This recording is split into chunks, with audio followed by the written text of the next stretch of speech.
Assalamu alaikum. Today's lecture number 9, divergence and conservative field. पिछले दो lectures में हम लोगों ने डिफाइन किया था वेक्टर फील्ड को, curl, gradient and directional derivative को। आज उसी को आगे फर्दर कंटिन्यू करते हुए डाइवर्जेंस और कंजर्वेटिव फील्ड हम डिफाइन करेंगे क्या होती है। Divergence of a vector field is a function of f of x, y, z। उसको हम रिप्रेजेंट करेंगे f, g और h से।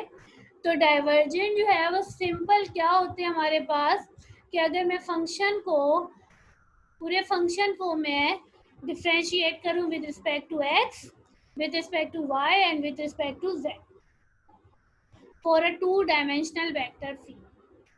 द डायमेंशन ये हमारे पास थ्री डायमेंशनल है। टू डायमेंशनल में हमारे पास क्या हो जाएगा, एफ ऑफ एक्स वाई हो जाएगा, जो कि हमारे पास कंपोनेंट बन जाएंगे एफ ऑफ जी के, F of F upon F of x, F of F upon F of डावा एफ अपॉन डावा एक्स प्लस डावा जी अपॉन डावा Y. The divergence of a vector field measures the rate of change inward or outward of a vector field। अगर हमारे पास divergent positive है मतलब हमारे पास जो रेट ऑफ फ्लो हमारे पास हो रहा है वेक्टर का वेक्टर फील्ड में, वो हमारे पास क्या होगा, आउटवर्ड होगा। ये डायरेक्शन जो हमारे पास वेक्टर की होगी वो आउटवर्ड होगी। अगर डाइवर्जेंट हमारे पास नेगेटिव है तो हमारे पास वेक्टर की डायरेक्शन हमारे पास इनवर्ड होगी field. Determine the divergence of the vector field that determine the divergence at the given point। हमने पहले डाइवर्जेंस मालूम करनी है, फिर हमने डाइवर्जेंस गिवन पॉइंट भी मालूम करनी है। तो डाइवर्जेंस सिंपल हमारे पास क्या है, हमारे पास है डेल और एफ का डॉट प्रोडक्ट।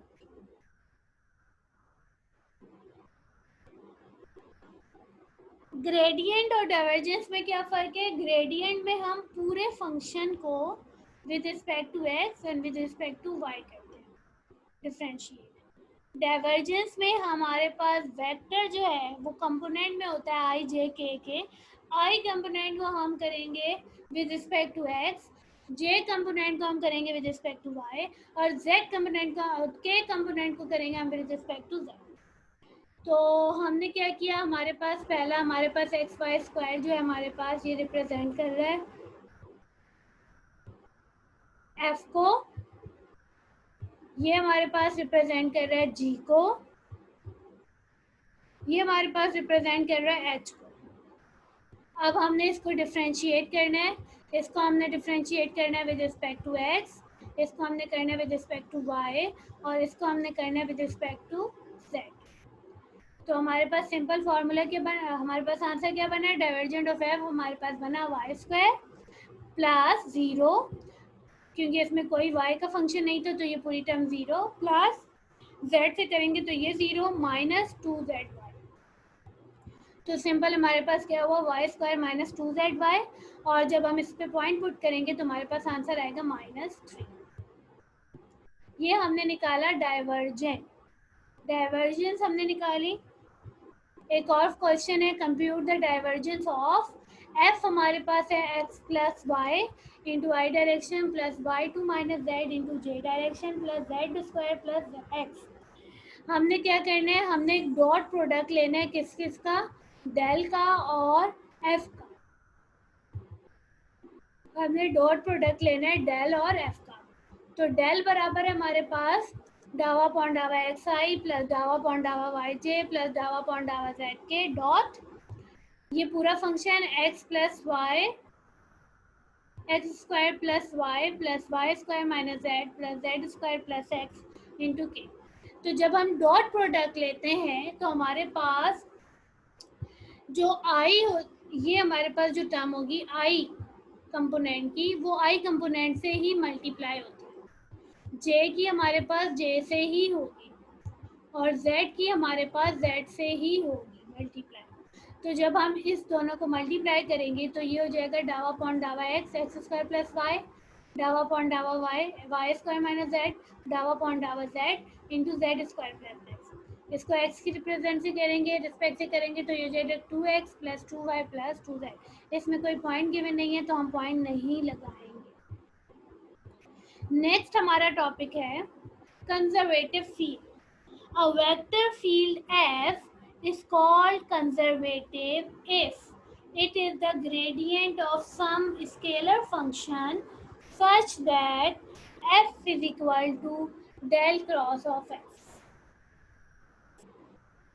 हमारे पास वेक्टर फील्ड f तभी कंजर्वेटिव कहलाएगी अगर हम ग्रेडियंट निकालें किसी स्केलर फंक्शन का, और इस फंक्शन को हमारे पास ग्रेडियंट ऑफ f को जो है हम कहेंगे पोटेंशियल फंक्शन ऑफ.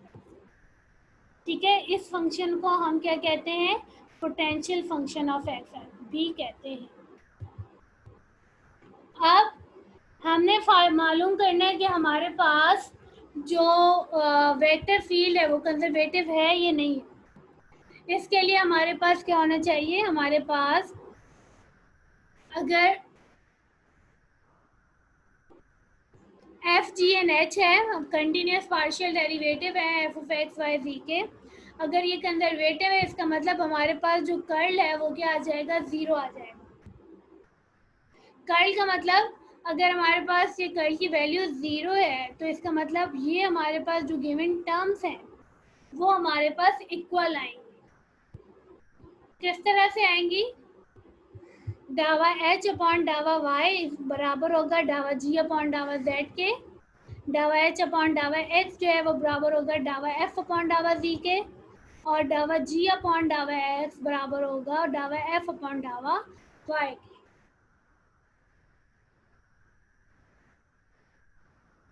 अगर ये टर्म्स हमारे पास बराबर आ रही हैं इसका मतलब हमारे पास जो फील्ड है वो क्या है? कंजर्वेटिव है. तो कंजर्वेशन टेस्ट के लिए हम लोग कोई सी भी दो टर्म्स यूज़ कर सकते हैं इनमें से, और हमने ये फाइंड करना है कि अगर हमारा आंसर बराबर आ रहा है या नहीं. अगर बराबर आ गया मतलब हमारा जो फील्ड है वो क्या है? कंजर्वेटिव, अदरवाइज वो कंजर्वेटिव नहीं. तो ये हमारे पास क्वेश्चन है determine if the vector field is conservative. इसमें हमारे पास फंक्शन है f of x y is equal to y square of cos x plus sine into x y. इसमें हमारे पास दो फंक्शंस हैं एफ और वाई. एफ इसके बराबर है और वाई इसके बराबर है. अब जो प्रीवियस स्लाइड में हमने जो हमारे पास टर्म्स थी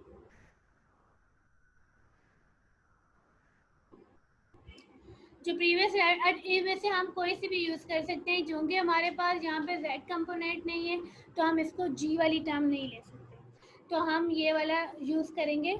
हम इसको चेक करेंगे कि इधर हमारे पास ये कंडीशन आ रही है या नहीं. डावा h अपॉन डावा x इज इक्वल टू डावा f अपॉन डावा z है या नहीं. ओके, तो हम क्या करेंगे? डावा g को हम g हमारे पास जो है इसको x की रिप्रेजेंट से करेंगे, या अगर हमारे पास टू डायमेंशनल है तो हम क्या करेंगे? हम इसको जो j कंपोनेंट है इसको हम करेंगे x की रिस्पेक्ट से और इसको हम करेंगे y की रिस्पेक्ट से.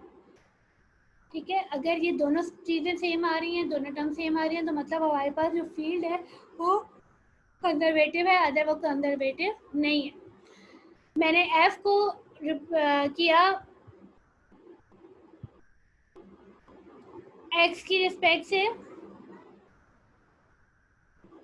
तो मेरे पास ये आ जाएगा हमारे पास cos of x y, sorry ये हमारे पास है g.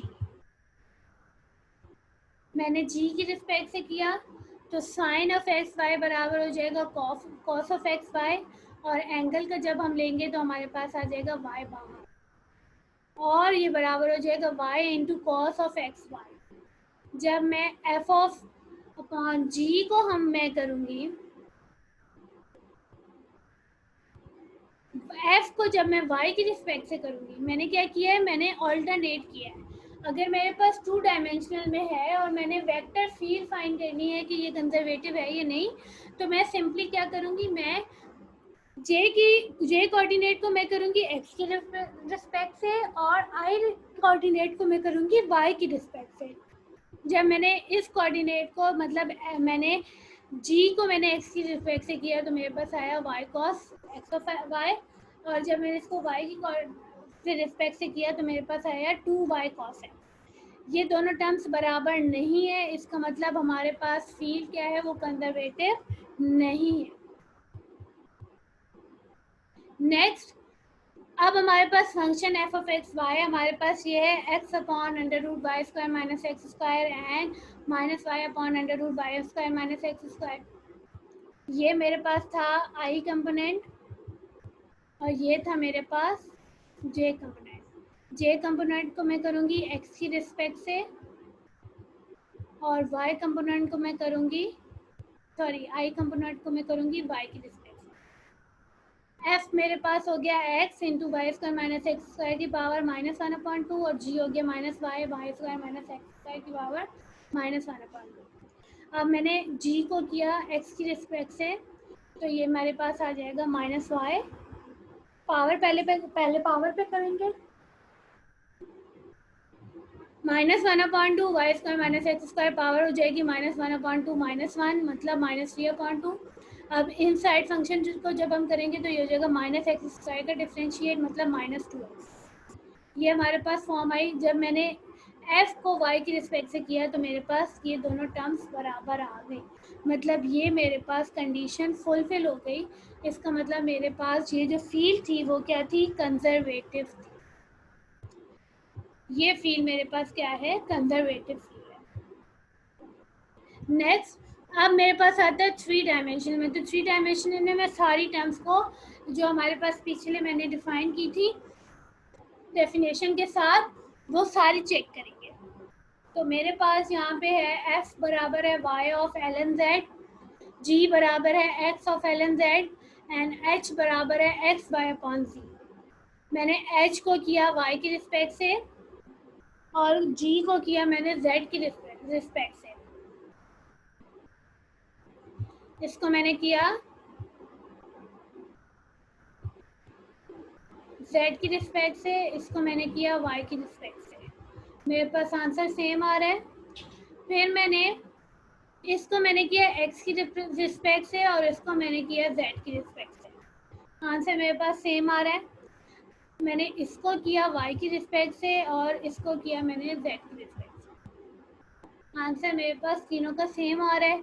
इसका मतलब ये मेरे पास जो फील्ड है वो क्या है, कंजर्वेटिव फील्ड है। उसके बाद हमारे पास है पोटेंशियल फंक्शन। पोटेंशियल फंक्शन हमारे पास क्या है कि अगर फंक्शन जो है मेरे पास कंजर्वेटिव फील्ड है तो उसका जो फंक्शन f होगा वो मेरे पास उसका डेल, वो मेरे पास कहलाएगा पोटेंशियल फंक्शन। मतलब मैंने उसको इंटीग्रेट करना है with respect to x, with respect to y and with respect to z. ये आपको फर्दर समझ जाएगा एग्जाम्पल से। मेरे पास फंक्शन है एफ और वेक्टर फील्ड है, कंजर्वेटिव वेक्टर फील्ड है। एफ मेरे पास बराबर है 3x plus 2y and 2x minus 3y। F of x बराबर हो गया मेरे पास 3x प्लस 2y और एफ ऑफ वाई बराबर हो गया 2x माइनस 3y। अब मैं इन दोनों को इंटीग्रेट करूँगी। जब मैंने इसको इंटीग्रेट किया विद रिस्पेक्ट टू एक्स तो मेरे पास फॉर्मूला आंसर आया 3/2 x square plus 2xy plus constant of y. जब मैं y की रिस्पेक्ट से करूँगी तो ये हो जाएगा 2xy minus 3/2 Y square plus coefficient of with respect to x। इन दोनों में ये टर्म्स बराबर आ रही हैं, कॉमन आ रही हैं। तो कॉमन टर्म जो है हम क्या करेंगे, एक ही दफ़ा लिख देंगे। बाकी टर्म्स मेरे पास आ जाएंगी 3/2 x square plus 2xy minus 3/2 Y square plus इन दोनों का कॉफिशिएंट बराबर हो जाएगा c के, इन दोनों का कांस्टेंट बराबर हो जाएगा c के। ठीक है, तो इस तरह से हमने फाइंड करना है पोटेंशियल वेक्टर को। एक और एग्जांपल देख लेते हैं।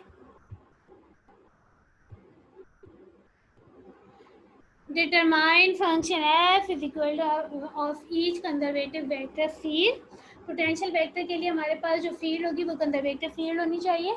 f हमारे पास है z square plus 2xy x square plus 2 और 2xz minus 1। F of x हमारे पास हो गया z square plus 2xy। F of y बराबर हो गया एक्स स्क्वायर प्लस 2 के, एफ ऑफ जी जो है वो बराबर हो गया 2x(z) माइनस 1 के। अब मैंने इन तीनों को डिफ्रेंशिएट करना है with respect to X Y and G. इन तीनों में मेरे पास कोई ना कोई टर्म्स बराबर सेम आएंगी। मेरे पास इन दोनों में बराबर आ रही है x square plus y square, y ये दोनों बराबर आ रही हैं। तो मेरे पास ओवरऑल जो बनी वो बनी x z square plus x square y plus 2y minus z. ठीक है, तो ये टर्म्स मेरे पास कॉमन आ रही हैं। एक्स जेड स्क्वायर और एक्स स्क्वायर वाई ये दोनों तीनों बराबर आ रही हैं। इनको हम एक एक दफ़ा लिखेंगे और बाकी टर्म्स 2y माइनस जेड, और ये हमारे पास तीनों का जो कांस्टेंट है वो उससे हम रिप्रेजेंट करेंगे c से। ठीक है, तो हमने आज के लेक्चर में क्या पढ़ा है? हमने आज के लेक्चर में देखा है कि डाइवर्जेंस क्या होता है। डाइवर्जेंस सिंपल हमारे पास है डेल ऑफ फंक्शन, और उसके बाद हमने क्या देखा था, हमने उसके बाद कंजर्वेटिव फील्ड पढ़ा। कंजर्वेटिव फील्ड में हमारे पास क्या रिस्ट्रिक्शंस होती हैं, क्या कंडीशन होती है, वो हमने चेक की कि हमारे पास फील्ड कंजर्वेटिव है या नहीं है।